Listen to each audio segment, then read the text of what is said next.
বন্ধুরা অবশেষে চলে আসলাম আলাউদ্দিন পার্কে। আলাউদ্দিন পার্কটি অবস্থিত রয়েছে কুষ্টিয়া জেলা কুমারখালী থানার অধীনে। আলাউদ্দিন পার্কের ভিতরে কি কি রয়েছে সবকিছু আপনাদেরকে দেখাবো। হ্যালো বন্ধুরা, আসসালামু আলাইকুম রহমতুল্লাহি ওয়া বারাকাতুহু। দেশ এবং দেশের বাইরে যে যেখান থেকে আমার ভিডিওটি দেখছেন সকলকে আমার পক্ষ থেকে জানাই আন্তরিক শুভেচ্ছা অভিনন্দন। প্রিয় বন্ধুরা, আমি আপনাদের সাথে আছি টিম মেহিনের পক্ষ থেকে আবু রায়হান। আজকে আমরা চলে যাব আলাউদ্দিন পার্কে। আলাউদ্দিন পার্কে কি কি রয়েছে সব দেখার জন্য পুরো ভিডিওটি না টেনে দেখুন। আপনাদের কাছে একটি রিকোয়েস্ট, সেটি হলো আমার চ্যানেলে যারা নতুন রয়েছেন, যারা এখনও সাবস্ক্রাইব করেন না, অবশ্যই সাবস্ক্রাইব করে সাথেই থাকুন।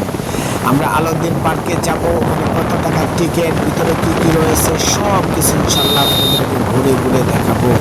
পুরো ভিডিও জুড়ে আপনারা আমাদের সাথেই থাকুন। দেখতে দেখতে চলে আসলাম আলাউদ্দিন পার্কের কাছে। বাহির থেকে আলাউদ্দিন পার্কটি কেমন লাগতেছে অবশ্যই জানাবেন। আমাদের হাতের ডান সাইড হয়েছে আলাউদ্দিন পার্কটি।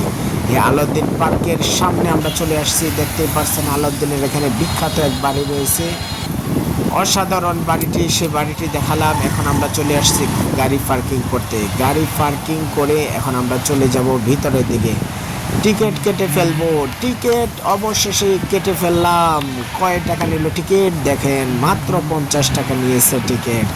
যদিও মাত্র বলেছি, অনেকের জন্য অনেক কষ্টকর। 50 টাকা দিয়ে টিকিটে চলে আসলাম। দেখবো এই 50 টাকার টিকিটে কি কি আমরা দেখতে পাই ভিতরে।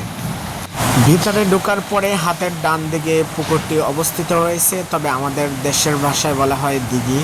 অনেক বড়, এক কথায় অসাধারণ।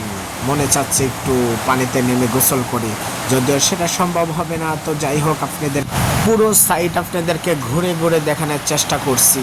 আমি এখন রয়েছি পুকুরের দক্ষিণ পাশ থেকে পুকুরটা দেখতে কেমন লাগলো অবশ্যই কমেন্টে জানাবেন, এবং আপনাদেরকে একটু ঘুরে ঘুরে দেখানোর চেষ্টা করছি ভিতর থেকে চারদিকটা দেখতে কেমন লাগে। এটা হলো আলাউদ্দিন পার্কের বিখ্যাত সেই রাজপ্রাসাদ। বন্ধুরা, এই রাজপ্রাসাদ দেখে আমার একটি কবিতা মনে পড়ে গেল। রাজপ্রাসাদে বাড়ি গাড়ি থাকুক তোমার যত, মরার পরে পোকামাকড় করবে তোমায় ক্ষত। থাকতে সময় হও হুঁশিয়ার, মরলে সুযোগ পাইবা না, এ দুনিয়া ছেড়ে গেলে ফিরে আসতে পারবা না। এখনো সময় আছে, যায়নি সময়ে চলে, এসো এসো এসো কোরআনের ছায়া তলে। বন্ধুরা, আমার মনে একটি কবিতা জাগছে, তাই কবিতাটি বলে ফেলেছি।